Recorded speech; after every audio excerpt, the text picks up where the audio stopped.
Management को लेकर एक बड़ी नेशनल वर्कशॉप जो है वो करा रहा है और ये बहुत पहले से निर्धारित था कि हम इसको एक बड़े लेवल पे करेंगे। जैसा कि हमेशा हर साल कोई ना कोई एक ऐसी कॉन्फ्रेंस होती है जिसका समाज के ऊपर भी कोई ऐसा प्रभाव जो है वो होता है। तो ये हम लोग गौतम बुद्धा यूनिवर्सिटी और जवाहरलाल नेहरू यूनिवर्सिटी जो है उनके और अपने शिक्षा संस्कृति उत्थान न्यास के साथ में मिल करके करा रहे हैं।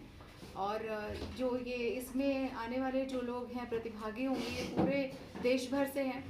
मतलब अभी तक हमारे पास जो है कुल मिलाकर के 12 अलग अलग स्टेट्स के जो हैं हरियाणा के अलावा और पेपर्स जो हैं वो आए हैं। और इस जो ये वाली जो नेशनल वर्कशॉप है, जो नेशनल कॉन्फ्रेंस सॉरी, इसके अंदर है, इसमें हमारे 6 टोटल टेक्निकल सेशंस रहेंगे जिसमें पेपर प्रेजेंटेशंस के साथ साथ में वृत्त प्रेजेंटेशन जो है पहली बार होगा, जो केस स्टडी प्रेजेंटेशन होता है, और पोस्टर्स को प्रेजेंट किया जाएगा। सबसे इसमें जो मुख्य बात ये है कि जो NEP जो राष्ट्रीय शिक्षा नीति जो है उसको लेकर के जो प्रबंधन शिक्षा है उसमें क्या चेंजेस करने पड़ेंगे उसको लेकर के बहुत बड़ी एक पैनल डिस्कशन जो है वो 2 बार रखा गया है। तो ये 2 दिवसीय कार्यक्रम होगा गौतम बुद्धा यूनिवर्सिटी के अंदर, और सभी जो यहाँ से प्रतिभागी हैं वो भी यहाँ से हमारी ऑर्गेनाइजिंग टीम पूरी जो है 20 से 25 लोगों की टीम जो है वो वहाँ पर जाएगी 26 तारीख को दोपहर को। तो हम लोग इसकी एक 26 तारीख को एक मीटिंग करेंगे जाकर के और रात को बैठ करके, और उसके बाद 27 और 28 का ये कार्यक्रम जो है वो होगा। 28 की शाम को जो है वैलेडिक्ट्री के साथ ही इसका समापन होगा। मुख्यतः इसमें मैनेजमेंट इंस्टीट्यूशंस जो है उनके अंदर चौधरी बंसीलाल विश्वविद्यालय के अंदर जो मैनेजमेंट इंस्टीट्यूशन जो है हमारा स्कूल ऑफ मैनेजमेंट, हम इसको बनाने की सोच रहे हैं। ये इसको प्रोजेक्ट करने की एक शुरुआत है। जो नई शिक्षा नीति आ रही है उसमें जो भी सुधार हो रहे हैं तो किस प्रकार का आगे इंफ्रास्ट्रक्चर चाहिए और कब तक वो लागू हो जाएगी, क्या क्या की पॉइंट रहेंगे मैम इसमें? देखिए, आपने जो बात कही वो थोड़ी सी चैलेंजिंग तो हमारे लिए है क्योंकि हमारा विश्वविद्यालय अभी नया है, लेकिन हम लोगों ने नया होने के बावजूद काफ़ी सारी जो राष्ट्रीय शिक्षा नीति के जो पहलू हैं उनको पहले से ही हमने टच कर लिया है। 2019 से हमारे यहाँ पर CBCS सिस्टम जो है वो लागू कर दिया गया था और हम हरियाणा में सर्वप्रथम थे CBCS सिस्टम को लागू करने के लिए UG उस प्रोग्राम्स में। और उसके अलावा मल्टी डिसिप्लिनरी इंटरडिसिप्लिनरी जो है समेटिव असेसमेंट जिसको हम बोलते हैं, स्किल डेवलपमेंट एजुकेशन जो है, ये हम लोग जो है चौधरी बंसीलाल विश्वविद्यालय में हॉबी क्लब्स के माध्यम से, ओपन इलेक्टिव सब्जेक्ट्स के माध्यम से पहले से ही चल रहा है। इसके अलावा अपना इंक्यूबेशन सेंटर और रोजगार सृजन केंद्र जो है वो बच्चों को एम्प्लॉयबिलिटी जो है वो देने के लिए थोड़ा सा उसको अग्रसर है, क्योंकि हम सब जानते हैं कि आज की जो समस्या है वो बेरोजगारी की है। और ये बहुत सारे शब्द हम सुनते आ रहे हैं कि आत्मनिर्भरता, हम सुन रहे हैं एंटरप्रेन्योरशिप, हम सुनते हैं कि एंटरप्रेन्योर्स और स्टार्टअप्स, तो इन सब के बीच में बहुत गहरा नाता है। और ये इसको जब तक हम लोग बाहर की लोगों की प्रबंधन शिक्षा में वो क्या कर रहे हैं और हम उसमें कैसे कर सकेंगे, इसके गैप को आइडेंटिफाई करने का जो है ना, जब तक नहीं कर पाएंगे तब तक हम इसमें आगे नहीं बढ़ पाएंगे। और हमारा इंफ्रास्ट्रक्चर की जहाँ तक बात है तो अभी हमारे 2 ब्लॉक्स बहुत सुंदर बन चुके हैं, आप लोगों ने देखा ही होगा।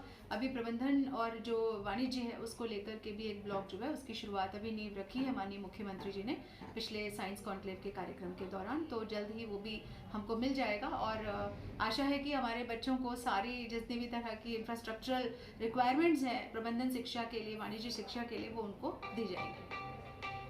किस प्रकार के इवेंट होंगे 2 दिवसीय कार्यक्रम में? इवेंट भी है? हाँ जी, इवेंट है इसमें। क्या इसमें इवेंट रहेंगे, पैनल, एक्सपर्ट पैनल के डिस्कशन रहेंगे, जो सुदूर भारत प्रदेश से जितने भी एमिनेंट जो स्पीकर्स हैं वो आ रहे हैं। जैसे IIM नागपुर के डायरेक्टर भीमा राय मैत्री सर हैं, हमारे पवन सिंह सर जो हैं डायरेक्टर IIM तिरुचिरापल्ली के हैं।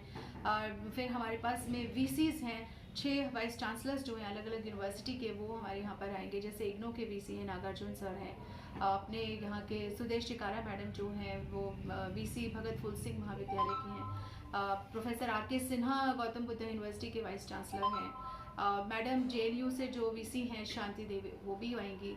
उसके अलावा हमारे जो यहाँ से वाइस चांसलर प्रोफेसर राजकुमार मित्तल जो हमारे इंस्पिरेशन हैं हमारे इस कॉन्फ्रेंस के, वो भी साथ में रहेंगे।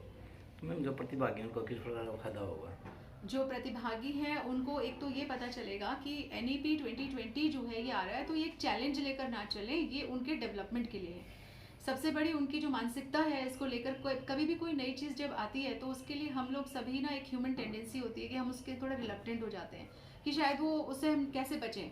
तो इससे ये पता चलेगा कि देश भर में कहाँ कहाँ पर कौन से विश्वविद्यालय में कितना इसका इम्प्लीमेंटेशन हो गया है और हम उसको कैसे बखूबी कर सकते हैं, इससे करने के क्या फ़ायदे हैं। एक दूसरे से प्रेरित होंगे, एक दूसरे के बारे में ये पता चलेगा कि किस जगह पर क्या किया जा रहा है। उसके अलावा शोध के जो और एरियाज़ हैं जो उनमें भी मतलब जो है लोगों को, प्रतिभागियों को पता चलेगा कि किस किस एरिया में शोध जो है वो और की जा सकती है। जी, और तो कुछ नहीं है। आप पूछिए पहले मुझसे। मैम इसमें क्या क्या जो है पब्लिश होगा और क्या क्या जो कार्यक्रम रखे गए हैं और कितनी जो थीसिस है वो सबमिट हुई है? जी, कार्यक्रम जैसे मैंने आपको बताया कि 6 अलग अलग सेशंस होंगे, टेक्निकल सेशंस, और उसके अलावा इनॉग्रल वैलिडिक्टरी अलग होगी, टोटल 8 होंगे। और इसमें एक बहुत महत्वपूर्ण जो चीज़ है वो ये है कि हर अच्छी कॉन्फ्रेंस की तरह इसमें भी हमने एक कॉन्फ्रेंस की प्रोसीडिंग निकाली है, जिसमें हमने जितने प्रतिभागियों ने अपने एब्स्ट्रैक्ट सबमिट किए थे और जो एक हमने डेट फिक्स की थी उस तक जितने रिसीव हुए हमने उसमें वो छापे हैं। उसके अलावा डॉक्टर सुप्रिया जो है मैनेजमेंट विभाग में हमारे यहाँ पे असिस्टेंट प्रोफेसर हैं और इनका काफ़ी समय से जो है यहाँ पर रहना हुआ है, मुझसे भी पहले से। तो इन्होंने और हमने मिलकर के एक बुक एडिट की है। जो पेपर्स हमारे पास आए थे उनका प्लेगरिज्म लेवल जो है हमने 12% से नीचे रख के और फिर उसमें 25 पेपरों को हमने स्थान दिया है और बाकी जो पेपर्स हैं उनको हम लोग छाँट करके जो अगले वॉल्यूम में जो है उसको करेंगे। टोटल पेपर्स हमारे पास जो रिसीव हुए 115 जो है वो पेपर्स रिसीव हुए हैं और उनके अंदर से हम लोगों ने जो सिलेक्ट करे थे वो 25 पेपर्स पहले वॉल्यूम के लिए हैं और दूसरे वॉल्यूम में अभी शेष है। केस स्टडीज़ जो हमारे पास रिसीव हुई हैं वो थोड़ी संख्या कम है क्योंकि भारतीय केस स्टडी जो है भारतीय मूल की वो अभी शुरुआती दौर में है। तो हमारे पास अभी तक सिर्फ 10 केस स्टडीज़ वहाँ पे जो है इस बार मिली हैं, लेकिन आशा है कि आगे जैसे ये ट्रेंड हम सेट करेंगे तो आगे जो है भारतीय मूल की केस स्टडीज़ जो है वो हम इसमें लागू करेंगे, क्योंकि फॉरेन केस स्टडीज़ तो बहुत मिल जाएंगी लेकिन जो भारतीय समस्याओं को लेकर के जो केस स्टडीज़ बनाना होता है, क्योंकि हमारे बच्चों को अभी ये मालूम भी नहीं है कि केस स्टडी एग्जैक्टली बनाते कैसे हैं। तो ये सब जो चीज़ें हैं इसको लेकर के हम लोगों ने काम किया है और आशा की शुरुआत जो है ना ये एक नई पहल जो है वो होगी इस प्रबंधन शिक्षा के अंदर। प्रबंधन और वाणिज्य शिक्षा, बिल्कुल आप सही कह रहे हैं। जैसे चौधरी बंसीलाल विश्वविद्यालय को अगर जाना जाता है आज के टाइम पे तो हम लोग उसके स्पोर्ट्स यूनिवर्सिटी या स्पोर्ट्स रिलेटेड उसके अचीवमेंट्स पे ज़्यादा जाना जाता है। और लेकिन मुझे बड़ा गर्व है इस बात को कहते हुए कि पिछले 3 साल से हम लोग जो है ये एम्प्लॉयबिलिटी का जो एक कार्यक्रम हमने छेड़ा हुआ है, इसके तहत हमने बहुत सारे कार्यक्रम कराए हैं और हमें इस बात का बहुत ज़्यादा एक प्राउड फील करती हूँ कि हमारे स्टूडेंट्स को, मेरे बहुत अच्छी टीम है जिसके साथ मिल करके, इस टीम के अंदर केवल प्रबंधन के नहीं हैं, इसमें अंग्रेज़ी विभाग से हैं, हिंदी विभाग से हैं, हमारे MJMC से हैं, हमारे पास बहुत सारे अलग डिपार्टमेंट्स हैं, साइंस से भी हैं। उन सब लोगों के साथ मिल करके हम लोग जो एक NEP में इंटरडिसिप्लिनरी बात कही जाती है उसको लेकर हम लोगों ने एक शुरुआत की है रोज़गार सृजन केंद्र के माध्यम से सेल्फ एम्प्लॉयमेंट को।